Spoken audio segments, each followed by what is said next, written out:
الحمد لله حمدا كثيرا كما أمر ونشهد أن لا إله إلا الله وحده لا شريك له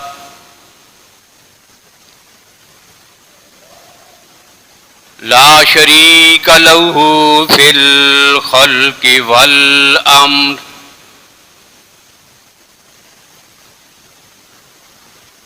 إرغاما لمن جحد به وكفر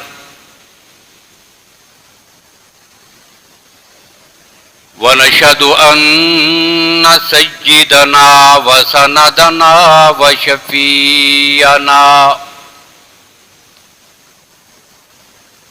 وشفيعنا محمدا عبده ورسوله أما بعد فأعوذ بالله من الشيطان الرجيم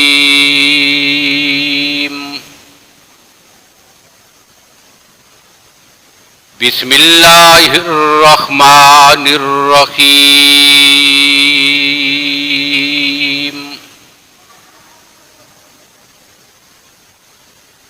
ما يلفظ من قول إلا لديه رقيب عتيد وقال الله تبارك وتعالى في مقام آخر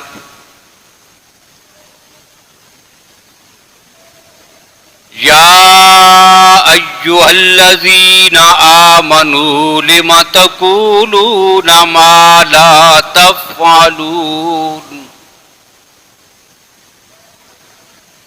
كبر مقتا عند الله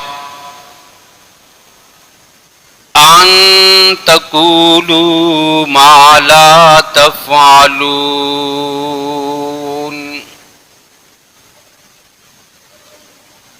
صدق الله مولانا العظيم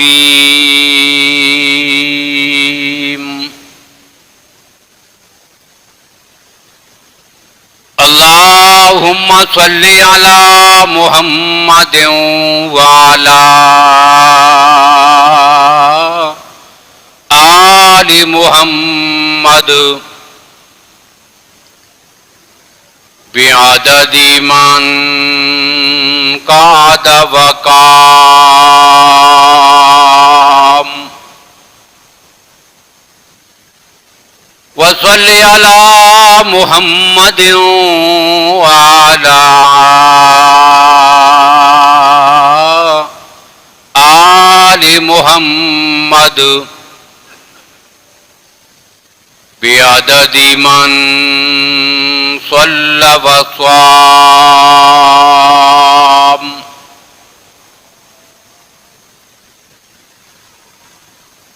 قابل صد احترام بزرگوں، بھائیوں، عزیز دوستو،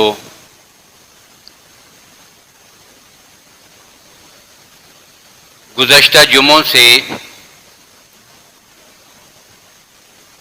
گناہ کبیرہ کے حوالے سے کچھ باتیں آپ کے سامنے ذکر کی جا رہی تھی۔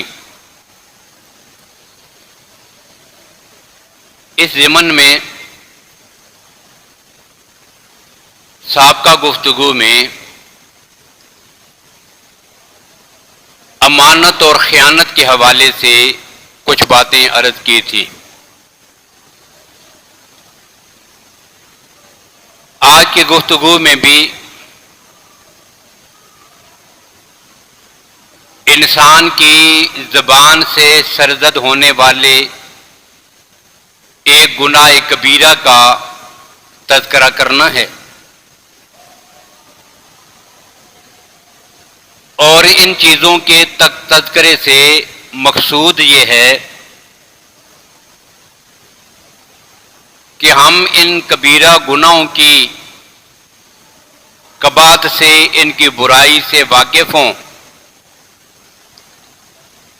اور کوشش کریں کہ ان برائیوں کو اپنی ذات سے ختم کریں۔ انسان کے وجود میں گوشت کا ایک چھوٹا سا لوتھڑا ہے جسے زبان کہتے ہیں۔ اب یہ زبان گفتگو کے لیے استعمال ہوتی ہے، بولنے کے لیے۔ اب اس حوالے سے نبی اکرم صلی اللہ علیہ وسلم کی واضح ہدایات یہ ہیں۔ سیدنا حضرت ابو ہریرہ رضی اللہ تعالی عنہ فرماتے ہیں، اللہ کے نبی صلی اللہ علیہ وسلم نے فرمایا، من کان یؤمن باللہ والیوم الآخر فلیقل خیرا، جو اللہ پر ایمان رکھتا ہے اور آخرت کے دن پر، اسے چاہیے کہ جب بھی وہ اپنی زبان کھولے تو زبان سے اچھی اور خیر کی بات کرے، وگرنہ اولی یصمت، اسے چاہیے کہ وہ خاموش رہے۔ اپنی زبان کو وہ آدمی غلط استعمال نہ کرے۔ اور خطبہ میں دو جگہ سے جو آیات میں نے پڑھی ہیں ان میں بھی یہی بات کہی گئی ہے، ما یلفظ من قول، لفظ زبان سے نکلنے والی بات، لغتاً اس کا معنی ہے کسی چیز کو پھینک دینا، اور لفظ کو لفظ اس وجہ سے بھی کہتے ہیں کہ گویا یہ زبان سے نکلنے والا ایک تیر، ایک گولی یا ایک جملہ یا ایک حرف ہے۔ تو زبان سے ہم جو کچھ نکالتے ہیں، ما یلفظ من قول الا لدیہ رقیب عتید، اللہ نے نگران مقرر کر کے رکھے ہوئے ہیں، وہ ہماری زبان سے نکلنے والے ایک ایک لفظ اور حرف کو وہ لکھ رہے ہیں۔ اس لیے ہم اپنی زبان کو سوچ سمجھ کے استعمال کریں۔ اور دوسری آیات تھی سورہ صف کی، یا ایھا الذین آمنوا لم تقولون ما لا تفعلون، ایمان والو اپنی زبان سے وہ باتیں کیوں کہتے ہو جو کرتے نہیں ہو؟ کہتے کچھ اور ہو اور کرتے کچھ اور ہو۔ تمہارے اعمال تمہارے قول کی نفی کرتے ہیں اور ان کے متضاد ہیں، تو منظر سے کچھ اور ہو اور باہر سے کچھ اور۔ یہ بات اللہ کے ہاں بڑی ناپسندیدہ بات ہے۔ لم تقولون ما لا تفعلون، وہ باتیں اپنی زبان سے کہتے کیوں ہو کہ جن پہ تم عمل کر کے دکھاتے نہیں۔ کبر مقتا عند اللہ، اللہ کے ہاں یہ بہت بڑا گناہ ہے۔ ان تقولوا ما لا تفعلون، کہ زبان سے کہو اور عملاً کر کے نہ دکھاؤ۔ تو اللہ کے نبی صلی اللہ علیہ وسلم نے فرمایا کہ زبان کو سنبھال کر استعمال کرنا ہے۔ من کان یؤمن باللہ والیوم الآخر فلیقل خیرا، اس زبان سے ہمیشہ اچھی بات کہے ورنہ چپ رہے۔ اور ایک روایت میں اللہ کے نبی صلی اللہ علیہ وسلم نے فرمایا تھا، من یضمن لی ما بین لحییہ اضمن لہ الجنہ، جو آدمی مجھے اپنی زبان کی ضمانت دے دے میں اسے جنت کی ضمانت دیتا ہوں۔ اب دیکھیں کتنی بڑی بات ہے،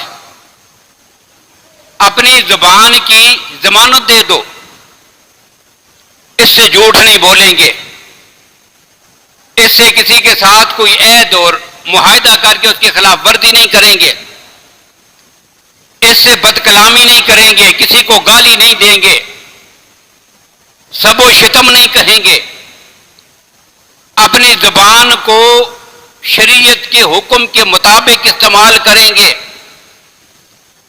تو اللہ کے نبی صلی اللہ علیہ وسلم نے فرمایا جو آدمی مجھے اپنی زبان کی ضمانت دے دے میں محمد اسے جنت کی ضمانت دیتا ہوں. اور ایک حدیث میں اللہ کے نبی صلی اللہ علیہ وسلم یہ بات ارشاد فرماتے ہیں. ایک صحابی نے ان سے پوچھا تھا, حضرت عقبہ ابن عامر رضی اللہ تعالی عنہ نے ان سے سوال کیا تھا, یا رسول اللہ من نجات, نجات کیا چیز ہے, کس میں نجات ملے گی, انسان کی نجات کا ذریعہ اور طریقہ کیا ہے, یہ سوال تھا. من نجات. اب اللہ کے نبی صلی اللہ علیہ وسلم نے جواباً اس کو 3 چیزیں ارشاد فرمائی ہیں. فرمایا پہلا کام یہ کر, امسک علیک لسانک, اپنی زبان کو کنٹرول میں رکھ. 3 کام جو بتائے نا, پہلا کام کیا بتایا, امسک علیک لسانک, بس ہم اپنی زبان کو کنٹرول میں رکھنے والے ہوں. پہلی بات, امسک علیک لسانک, اپنی زبان کو کنٹرول میں رکھو. فضول باتیں, جھوٹ, فراڈ, بےہودگی یہ تمہاری زبان سے نہ نکلے. اور دوسری بات اس کو بتائی تھی, وَلْيَسَا کا بَيْتَكَ, گھر میں رہو. فضول گھومنا, بے مقصد کی محفلیں, چوکوں چراہوں میں بازاروں میں گھومنا اور پھرنا, یہ تجھے تباہ کر دے گا. نجات چاہتے ہو نا, بس بلا ضرورت اپنے گھر سے باہر نہ نکلو. وَلْيَسَا کا بَيْتَكَ, اپنے گھر میں رہا کرو. اور تیسری بات اسے اللہ کے نبی صلی اللہ علیہ وسلم نے فرمائی تھی, وَبْكِ عَلَىٰ خَطِيئَتِكَ, اپنے گناہوں پر اپنے رب کے سامنے رویا کر. اب یہ 3 چیزیں جب تیرے اندر آ جائیں گی نا, اللہ تجھے نجات عطا فرما دیں گے. اب یہ ساری چیزیں کس کی ہیں, زبان کی. اور ایک صحابیہ, یا رسول اللہ صلی اللہ علیہ وسلم, ما اخوف ما تخاف علیہ, یہ سوال تھا کہ دنیا میں جن چیزوں سے ڈرنا چاہیے ان میں سب سے زیادہ خوفناک چیز کون سی ہے. مختلف چیزوں انسان کو ڈرنا اور بچنا چاہیے نا. اب سوال یہ تھا کہ جن سے بچنے اور ڈرنے کا حکم ہے, ان چیزوں میں سے سب سے زیادہ ڈر کے قابل اور خوفناک چیز کون سی ہے. اب اللہ کے نبی صلی اللہ علیہ وسلم نے اپنی زبان پکڑ کے نا اس کی طرف اشارہ کیا, لسانک. فرمایا تیری جو زبان ہے نا, یہ سب سے زیادہ خوفناک چیز ہے, اس کے بارے میں اپنے رب سے ڈرا کر اس کو درست استعمال کرنا ہے. تو زبان کے جو گناہ ہیں نا, یہ ایک نہیں بہت سارے ہیں. غیبت زبان سے کرتے ہیں, چغلی زبان سے ہوتی ہے, وعدہ کر کے اس سے انحراف پھر جانا یہ زبان سے ہوتا ہے, معاہدے کر کے توڑ دینا یہ زبان سے ہوتا ہے, اور جھوٹ بولنا, جھوٹی گواہی دینا, جھوٹی قسمیں اٹھانا, یہ کس سے ہوتا ہے. یہ سارے گناہ زبان سے ہوتے ہیں. کسی پہ بہتان تراشی کرنا, الزام لگانا, یہ سارے گناہ زبان سے ہوتے ہیں. کسی کو گالی دینا. تو زبان کا ایک گناہ نہیں, بہت زیادہ گناہ ہیں, اور سارے گناہ بھی چھوٹے چھوٹے نہیں, بڑے بڑے گناہ. بہتان, الزام تراشی, غیبت, جھوٹ, یہ سب کے سب گناہ اپنی ذات میں گناہ کبیرہ ہیں. اور اسی وجہ سے ان ساری چیزوں کو سامنے رکھ کر محدثین کرام نے ایک جملہ لکھا ہے. جملہ کیا ہے, اللسان جرمہ صغیرۃ و جرمہ کبیرۃ. یہ جو زبان ہے نا, اس کی جسامت چھوٹی سی ہے, لیکن اس کے جرائم بہت بڑے بڑے ہیں. دکھنے میں یہ جسم کا ایک چھوٹا سا حصہ ہے, لیکن اس کے جو گناہ ہیں, ان سے جو گناہ سرزد ہوتے ہیں, وہ اپنی ذات میں بہت بڑے بڑے اور کبیرہ گناہ ہیں. اب انہی زبان کے گناہوں میں سے ایک گناہ کیا ہے, یہ جس میں ہم سب بڑی شدت کے ساتھ ملوث ہے, ہر آدمی. اور آج کے دور میں تو اس گناہ کو ہم گناہ سرے سے سمجھتے ہی نہیں. وہ کون سا گناہ ہے؟ زبان کا گناہ، جھوٹ بولنا۔ آج ہم جھوٹ بولنے کو عقل مندی اور سمجھداری سمجھتے ہیں، گناہ تو کوئی سمجھتا ہی نہیں، ہر آدمی اس میں ملوث ہے۔ اور یہ اتنی بڑی بات ہے، اللہ کے نبی صلی اللہ علیہ وسلم فرماتے ہیں کہ جب ایک آدمی کی زبان سے جھوٹ نکلتا ہے، ایک جملہ، جھوٹ کا کوئی ایک جملہ اس نے نکال دیا، اب اس سے اتنی بدبو پھیلتی ہے کہ فرشتے 1 میل تک اس سے دور بھاگ جاتے ہیں۔ یہ غلاظت، یہ بدبو انسانوں کو نہیں سمجھ آتی، اللہ نے ان چیزوں کو انسانوں سے چھپا کے رکھا ہوا ہے، ورنہ اس کے جھوٹ کے ایک جملے سے اتنی بدبو پیدا ہوتی ہے کہ فرشتے بھی اس سے میلوں دور بھاگ جاتے ہیں۔ یہ اتنی بڑی خباثت ہے۔ اور نبی اکرم صلی اللہ علیہ وسلم نے جب منافق کی پہچان کروائی ہے، کیا فرمایا تھا؟ ایک حدیث میں اللہ کے نبی صلی اللہ علیہ وسلم فرمایا آیت المنافق ثلاث، لوگوں منافق کی 3 نشانیاں ہیں، اور جو دوسری روایت ہے نا اس میں 4 ذکر کی ہیں۔ آیت المنافق اربعۃ، منافق کی 4 نشانیاں ہیں، اربعۃ، 4۔ اب جب 3 اور 4 کو ذکر کیا نا، سب سے پہلے ذکر کیا ہے اذا حدث کذب، جب بات کرے گا نا تو جھوٹ بولے گا۔ پہلی علامت، پہلی نشانی، اذا حدث کذب، بات کرے گا تو جھوٹ بولے گا۔ تو یہ منافق کی پہلی علامت بتائی ہے اللہ کے نبی صلی اللہ علیہ وسلم نے، جھوٹ بولنا۔ دوسری نشانی کیا تھی؟ وَإِذَا وَعَدَ أَخْلَفَ، جب کسی کے ساتھ کوئی وعدہ کر لیا نا پھر اس کے خلاف کرے گا، وعدہ خلافی کرنا، جھوٹ بولنا، وعدہ خلافی کرنا۔ اور تیسرا وَإِذَا تُؤْمِنَ خَانَ، جب اس کے پاس کوئی امانت ہوگی نا اس میں خیانت کرے گا، امانت میں خیانت کرنے والا۔ جس حدیث میں 4 ہے تو چوتھی بات کیا ذکر کی؟ ایک حدیث میں ہے اذا خصم شتم، جب کسی سے جھگڑا کرے گا نا تو گالیاں دے گا۔ اور بخاری شریف کے الفاظ ہیں اذا خصم فجر، معنی اس کا بھی یہی ہے، جھگڑا ہوتا ہے تو زبان سے گالیاں دیتا ہے، جھوٹ بولتا ہے، وعدہ خلافی کرتا ہے، امانت میں خیانت کرتا ہے، کسی بات سے اختلاف ہو جائے تو گالیاں دیتا ہے۔ اللہ کے نبی صلی اللہ علیہ وسلم فرمایا جس میں یہ چیزیں ہونا سمجھ لو یہ آدمی منافق ہے۔ اب دیکھیں جھوٹ کتنی بڑی برائی ہے، ایسا گناہ کبیرہ ہے۔ اور ایک صحابی نے پوچھا تھا حضرت صفوان بن سلیم رضی اللہ تعالی عنہ نے، موطا امام مالک میں یہ حدیث ہے، کہتے ہیں اللہ کے نبی صلی اللہ علیہ وسلم سے ایک آدمی نے پوچھا یا رسول اللہ،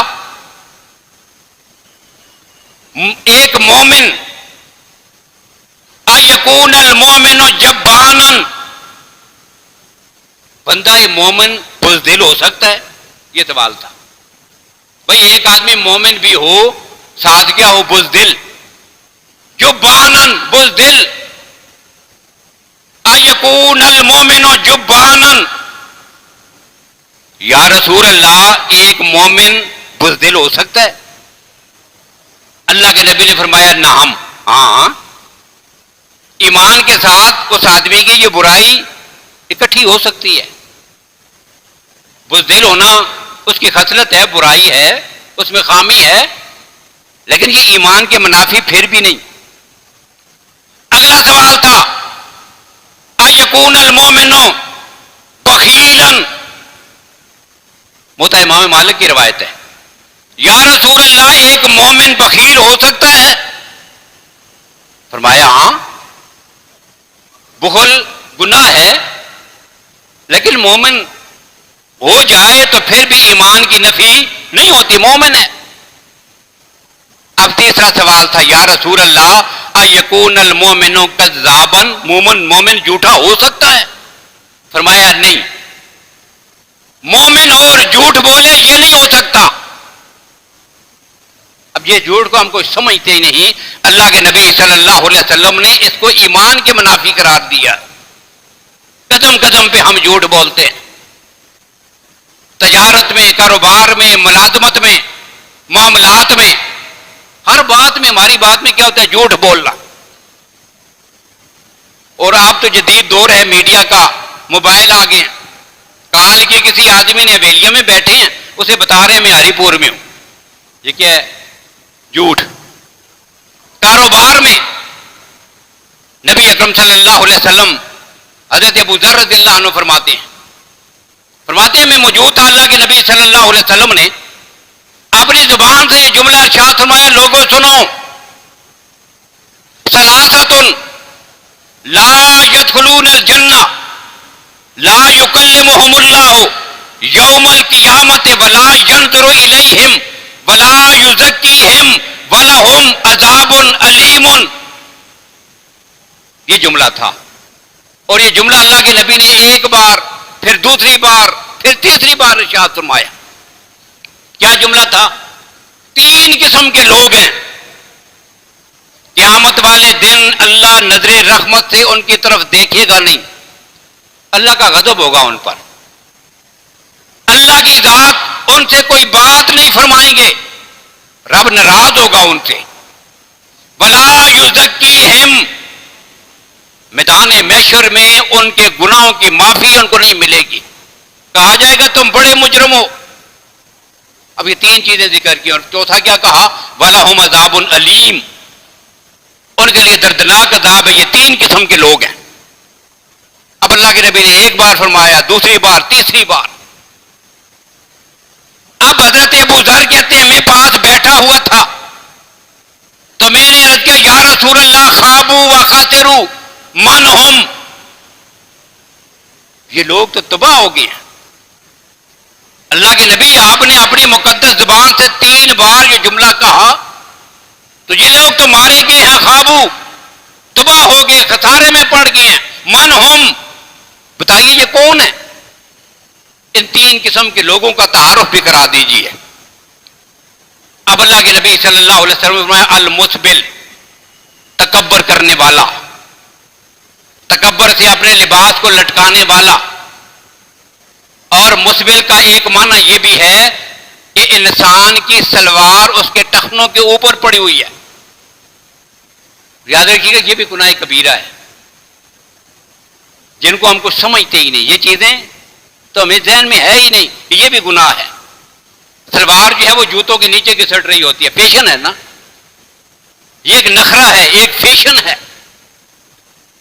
اب یہ کیا؟ یہ گناہ کبیرہ.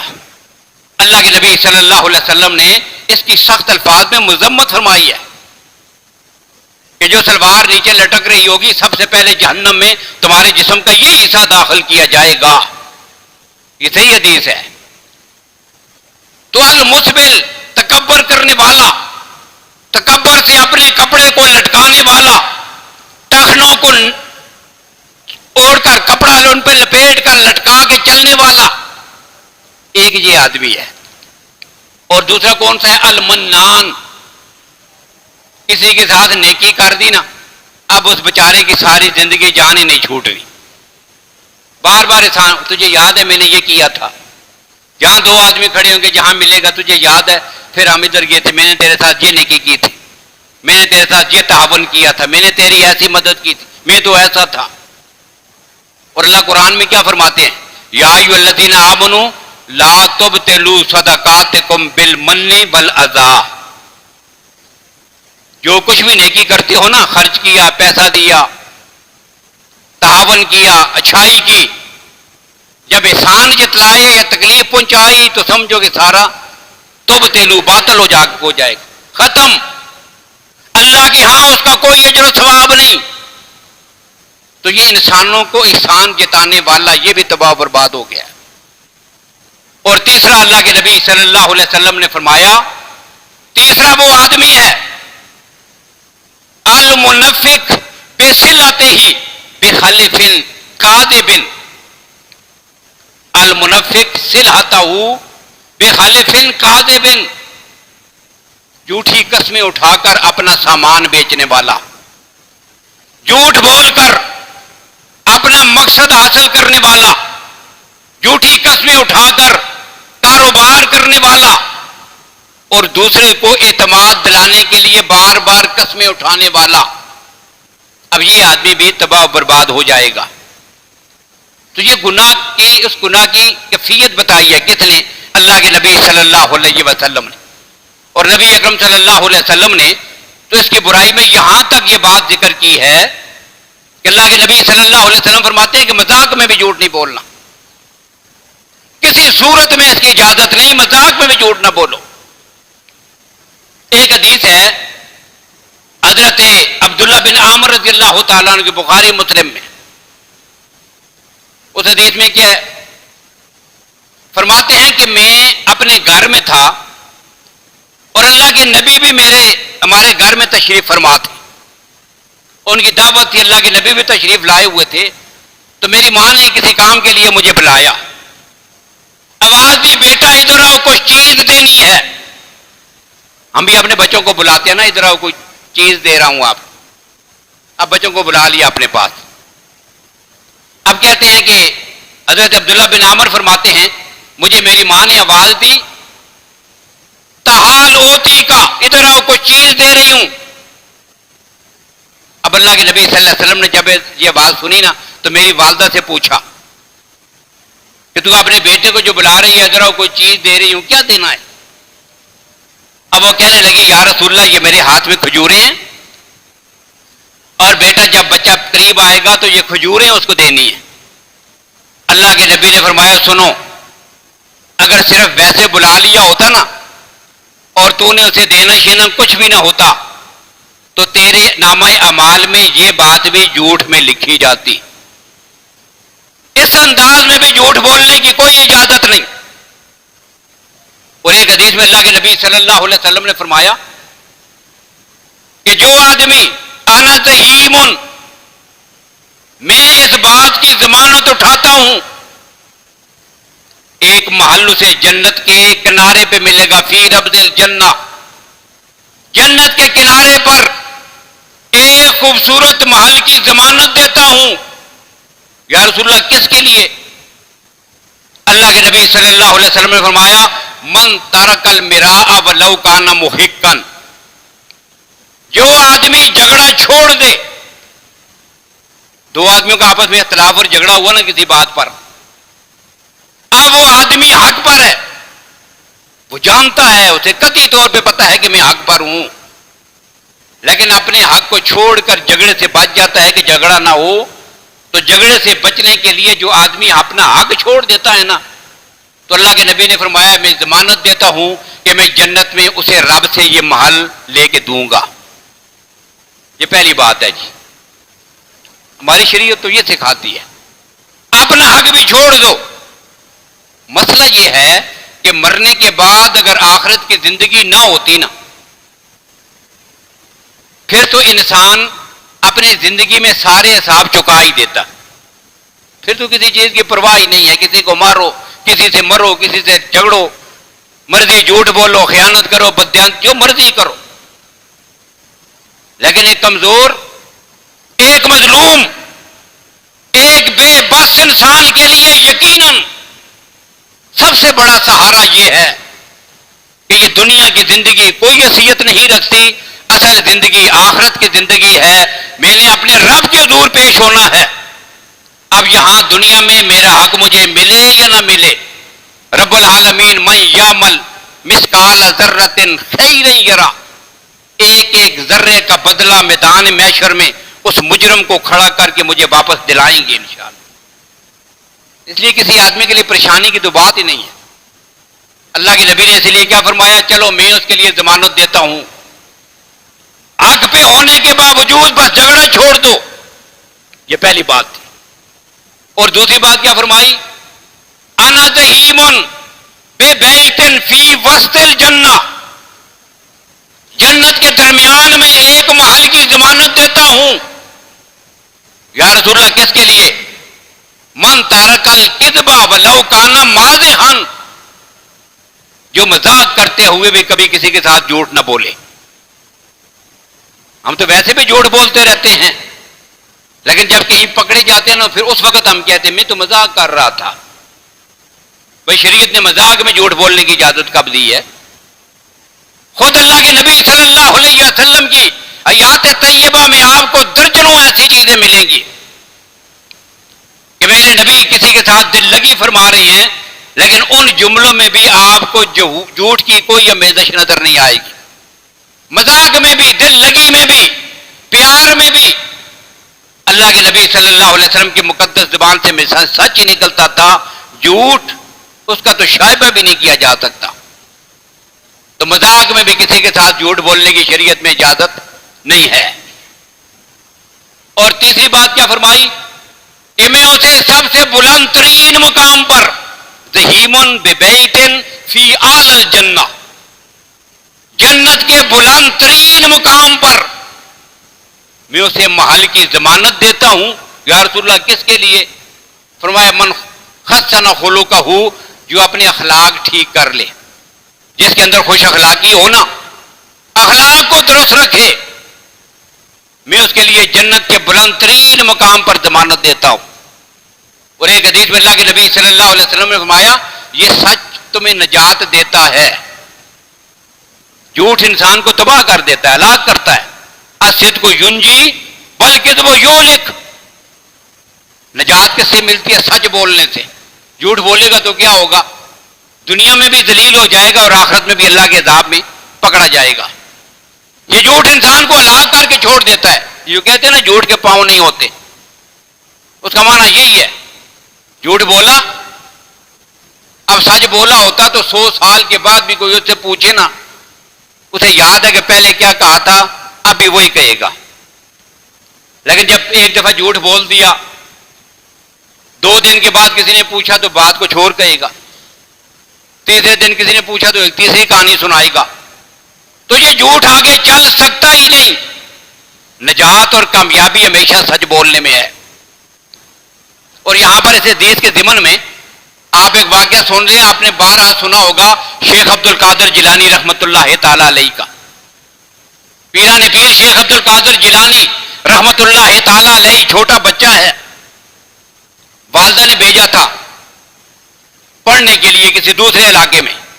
قافلہ جا رہا تھا، قافلے کے ساتھ بھیج دیا یہ بھی شہر میں جائے گا، وہاں کسی مدرسے میں یہ بچہ پڑھتا ہے.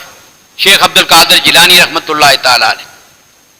اب ماں نے کیا کیا تھا، جب گھر سے بچہ جانے لگا نا تو ان کے ذہن میں خیال آیا یہ پیسے ہیں، سکے ہیں لوہے کے، چاندی کے سکے، یہ راستے میں کہیں گم ہو جائیں گے، چلو ایسا کرتی ہوں اس کے قمیض کے اندر کی طرف سی دیتی ہوں. بتا دیا یہ پیسے ہیں، یہ میں نے سی دیے ہیں، یہ راستے میں کہیں گر نہ جائیں، حفاظت کے ساتھ لے کے جانا، ضرورت پڑے گی ان کو خرچ کرنا ہے. اب قمیض کے اندر کی طرف کسی جگہ پر وہ سکے رکھ کے اوپر سے ٹانگے لگا دیے، سی دیے.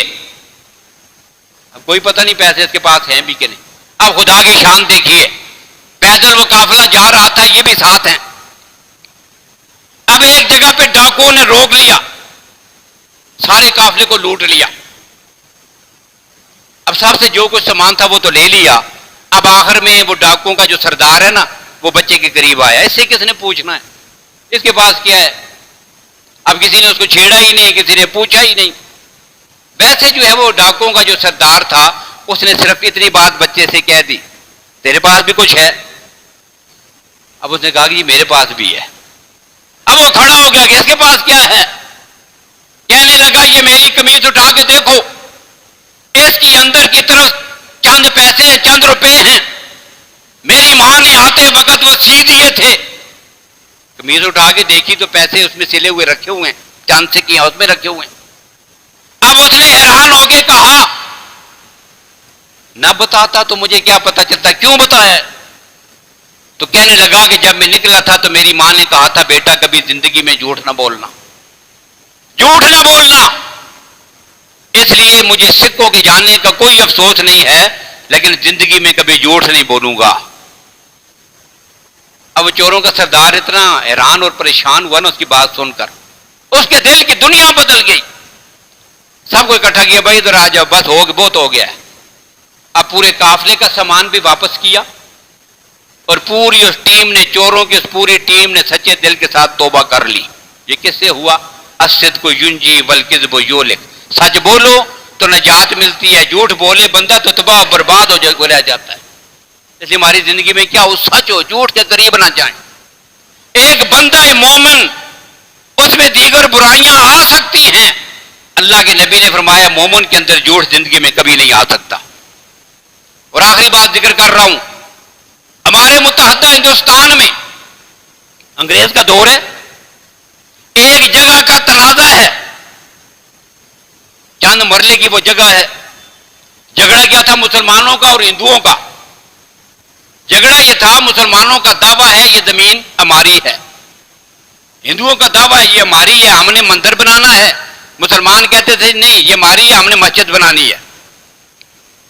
اب جھگڑا چل کھڑا، نکلا، عدالت میں مقدمہ بھی چل رہا ہے انگریز کی عدالت میں۔ اب سب نے مل کر طے یہ کیا کہ مسلمانوں کا جو فلاں بڑا عالم ہے نا، وہ شیخ الحدیث صاحب ان کے، وہ جو فیصلہ کریں گے ہمیں قبول ہوگا۔ ہندوؤں نے کہا ہمیں بھی قبول ہے، مسلمانوں نے کہا ہمیں بھی قبول ہے۔ اب مسلمان بڑے خوش ہیں، ہمارے بڑے لیڈر پر ان کو اعتماد ہوا ہے، وہ فیصلہ کرے گا۔ اور ظاہر ہے ایک مسلمان جب فیصلہ کرے گا تو کیا کہے گا؟ اس نے تو یہی کہنا ہے کہ یہ جگہ مسجد کی، مسجد بنانا ہے، مندر نہیں بنانا۔ اب وہ مقررہ تاریخ آئی، ہزاروں کے حساب سے ہندو اور مسلمان اکٹھے عدالت کے باہر، عدالت بھی بھری ہوئی ہے، جج اپنی کرسی پہ بیٹھا ہوا ہے، وہ عالم دین عدالت میں پہنچے، فیصلہ سنانا ہے۔ اب وہ ساری چیزیں، کاغذات، دوسرا تیسرا وہ پڑھ کے تیاری کر کے آئے تھے، اور عدالت میں آ کر اس عالم دین نے پھر ایک فیصلہ سنایا۔ اس نے فیصلے میں ان کو لکھ کے دیا کہ یہ جگہ مسلمانوں کی نہیں ہے، یہ ہندوؤں کی ہے۔ اب فیصلہ مسلمانوں کے الٹ ہو گیا، اور جج نے اس فیصلے کے آخر میں اپنے ریمارکس لکھے۔ جب مسلمان عالم نے یہ فیصلہ سنایا نا، تو عدالت میں جتنے ہندو کھڑے تھے سب نے کلمہ پڑھا اور سارے مسلمان ہو گئے۔ مسلمان اتنا سچ بولتے ہیں، اپنا نقصان بھی کر دیتے ہیں لیکن جھوٹ پھر بھی نہیں بولتے، سچ ہی بولتے ہیں، اتنے سچے ہوتے ہیں۔ اب سب نے کلمہ پڑھ لیا، مسلمان ہو گئے، اور مسلمان ہونے کے بعد عدالت میں کھڑے ہو کر کہا کہ پہلے یہ مسجد ان سابقہ مسلمانوں نے بنانی تھی، اب ہمارے کلمہ پڑھنے کے بعد ہم اپنے پیسوں سے یہاں پہ مسجد تعمیر کریں گے۔ اور جج کے ریمارک کیا تھے؟ جج نے کیا لکھا تھا؟ جج نے لکھا کہ آج کے فیصلے میں مسلمان ہار گئے ہیں، ان کا اسلام جیت گیا ہے۔ ہم اپنے مقدموں میں، ہم اپنے جھگڑوں میں، ہم اپنی گفتگو میں، ہم اپنے معاملات میں جیتنے کی کوشش کرتے ہیں، جھوٹ بھی بولتے ہیں، فراڈ بھی کرتے ہیں، چکر بھی چلاتے ہیں، کیا کرتے ہیں؟ جیتنے کی کوشش۔ لیکن ہم کیا کر رہے تھے؟ ہمیں اس بات کی فکر اور غم نہیں ہوتا کہ ہم اسلام کو شکست دے رہے ہیں، ہم اسلام کو بدنام کر رہے ہیں۔ اور اگر بندہ مومن سچ بولے نا تو پھر اللہ کی ذات اس کو دنیا کی پریشانیوں سے بھی نجات دیتے ہیں، آخرت میں بھی اسے کامیابی میسر آتی ہے۔ تو یہ جو برائیاں ہیں، یہ جو گناہ ہیں، ان کے ذکر کا مقصد یہ ہے کہ ان کی برائیوں کو ہم سمجھیں اور اپنی اصلاح کریں اور ان برائیوں سے بچنے کی کوشش کریں۔ اللہ تعالیٰ ہم سب کو ان برائیوں سے بچنے کی توفیق نصیب فرمائے۔ باقی گفتگو انشاءاللہ آئندہ۔ وآخر دعوانا الحمدللہ رب العالمین۔